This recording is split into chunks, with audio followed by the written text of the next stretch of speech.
Tem cheirinho de romance no ar.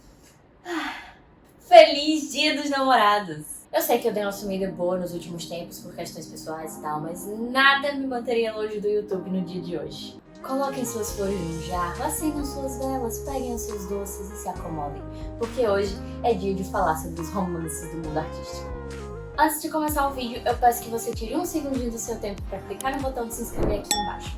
É uma ação super pequena da sua parte que faz toda a diferença pra mim. E agora bora lá que tem muito amor pela frente. 1, 2, 3, let's switch this up.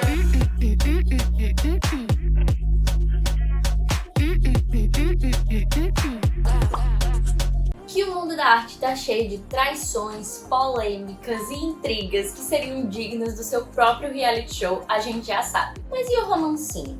Tem também, é claro. Ou vocês acharam mesmo que nesse mundo cheio de gente criativa, sensível e aberta ao novo não ia ter um romancinho? Que é isso. Para comemorar o Dia dos Namorados no melhor estilo marketing pop, eu listei alguns dos casais de artistas que mais renderam. Estão prontos? Então bora começar essa lista com um casal que apareceu aqui no canal bem recente até. Apesar de ser um grande artista e ter revolucionado seu campo de trabalho, Picasso era super problemático no campo pessoal e carrega até hoje a fama de ter deixado diversas parceiras com várias sequelas emocionais. Quando Picasso conheceu a Françoise Gillot, ele tinha 61 anos e ela tinha 21. Nessa época, o Picasso morava com a Dora Maar, a inspiração para esse quadro famosíssimo, e largou ela para ficar com a Françoise, que inicialmente era uma aluna sua.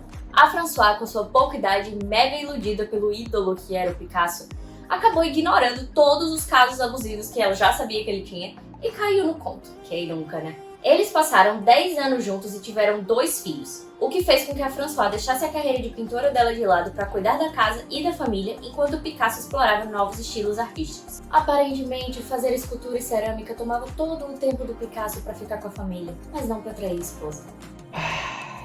Cansada de tudo aquilo, a Françoise largou o Picasso e tentou voltar a fazer suas próprias produções.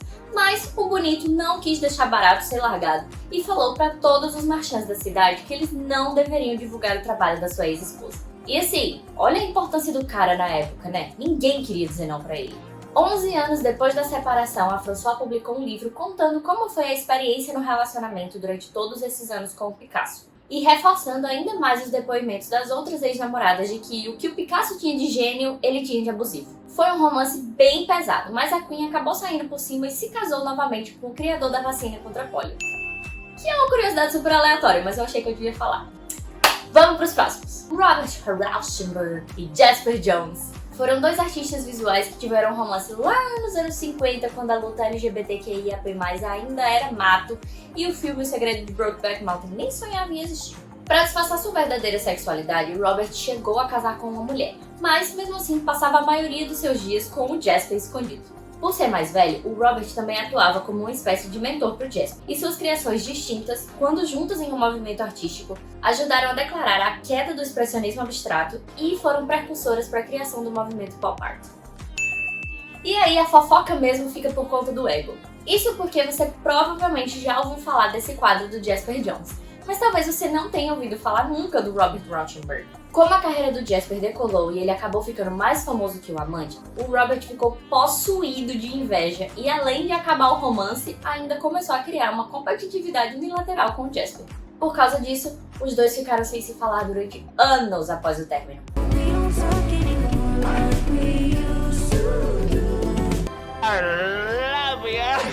Esse romance começa mais de 100 anos atrás, em 1916. Georgia O'Keeffe tinha 29 anos e estava dando os primeiros passos de sua carreira artística, enquanto Alfred Stieglitz tinha 52 anos e já era altamente conhecido como um fotógrafo renomado. Para variar só um pouquinho, o Stieglitz acabou virando mentor da Georgia e expôs por conta as obras dela, lançando ela ao estrelato e, é claro, dando aquela paquerada. Em 1924, os dois se casaram após morarem juntos um tempinho em Nova York. No campo profissional, o relacionamento deu super certo. Eles se apoiavam e respeitavam a carreira um do outro. Mas, no campo pessoal, as coisas não eram assim tão funcionais. Isso porque a Georgia queria ter um filho e o Stieglitz não. Ela se sentia sozinha e isolada por viver num lugar em que só tinha um núcleo da família dele como companhia. E ela achava que se ela criasse o próprio núcleo familiar, isso resolveria a questão. E aí, como o tempo foi deteriorando esse assunto não resolvido, a Georgia terminou viajando sozinha para o Novo México para explorar a sua criatividade. O que de início pode até parecer uma desculpa, mas no fim das contas deu certo mesmo. A Georgia encontrou seu lugar no mundo lá no Novo México e o Stiglitz ficou apavorado de medo de perder a esposa. Daí, eles conversaram e conseguiram resolver a situação como deu, dando início a um super moderninho relacionamento à distância. Os dois ficaram juntos até a morte do Stiglitz, em 1946, e todo esse amorzinho ficou registrado nas mais de 25 mil cartas trocadas ao longo dos anos. Viu só? Nem tudo nesse especial do Dia dos Namorados precisa terminar em desgraça, apesar de eu não poder dizer o mesmo sobre o próximo casal. Wassily Kandinsky e Gabriel Mantia se conheceram na escola de arte em Munique, na Alemanha. O Kandinsky era nada mais, nada menos que o diretor da escola e era casado com a sua própria prima. Que nojo! Mesmo assim, os dois se conectaram e viajaram sozinhos pouquinho tempo depois de se conhecer. E aí deram início ao romance. Onde os pais dessa criatura estavam, eu não sei. Mas em 1903, os dois ficaram noivos e o Kandinsky foi morar junto com a Gabrielle. Durante esse período, o casal entrou em combustão criativa e virou a comissão de frente do movimento avant-garde. Embora só o Kandinsky tenha se aventurado no mundo do abstracionismo. Mas tá, você deve estar se perguntando o que aconteceu com a outra esposa lá, né? Pois bem, o Kandinsky de fato se separou dela anos depois, mas também não chegou a casar com a Gabrielle. E ele não só não levou o noivado pra frente, como largou a Gabrielle em Zurique e fugiu sozinho pra Moscou durante a Segunda Guerra Mundial. Lá, ele se casou com outra mulher em questão de meses e ele e a Gabrielle nunca mais se falaram, a não ser através dos advogados. What the fuck? Eu aposto que até a Taylor Swift ia preferir o Joe Jonas terminando o namoro por telefone do que passar por uma situação dessa. This one even comes with a phone. See, so he can break up with other dolls. Pra completar, a Gabrielle nunca foi considerada pela crítica como um igual ao Kandinsky. Na verdade, as pessoas costumavam falar que ela era uma espécie de entrada para o prato principal, que era ele.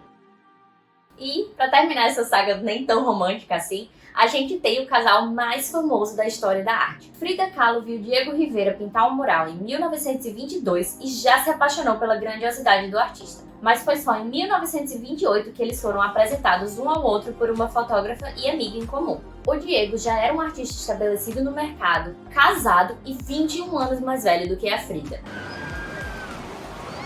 Os dois começaram o romance e se casaram um ano depois, em 1929. Mas não tinham a aprovação da família da Frida, que costumava chamar eles de o elefante e a pomba. Se tem uma palavra que define o relacionamento deles é tumulto. A Frida e o Diego, embora tivessem muito respeito pela opinião política e carreira artística um do outro, chegando a aparecer em diversas pinturas, tinham personalidades muito intensas, conflituosas e por vezes até abusivas. Eles também passaram por diversos casos de traição de ambos os lados. A Frida, inclusive, teve um famosíssimo caso com Leon Trotsky, enquanto o casal o acolheu durante a Revolução Soviética. Digamos que eles tinham um relacionamento aberto, não conversado, porque essas puladas de cerca rolavam a fio durante anos e ninguém nunca chegou a cogitar se separar. Até que o Diego Rivera resolveu dar em cima de ninguém menos do que a irmã da Frida. Minha mãe do céu! E aí a bicha enlouqueceu. A Frida finalmente tomou a iniciativa e eles chegaram a se divorciar em 1940, mas um ano depois já reataram o casamento tudo de novo. E ficaram juntos até a morte da Frida, em 1954. Aqui é o típico caso do não consigo viver com você, mas também não consigo viver sem você. Mas e aí? Você já sabia das histórias de romance desses casais? Deixe aqui nos comentários o que você achou desse vídeo e não se esquece de se inscrever, curtir e compartilhar esse material com seus amigos que gostam de arte. Um beijo e até o próximo vídeo.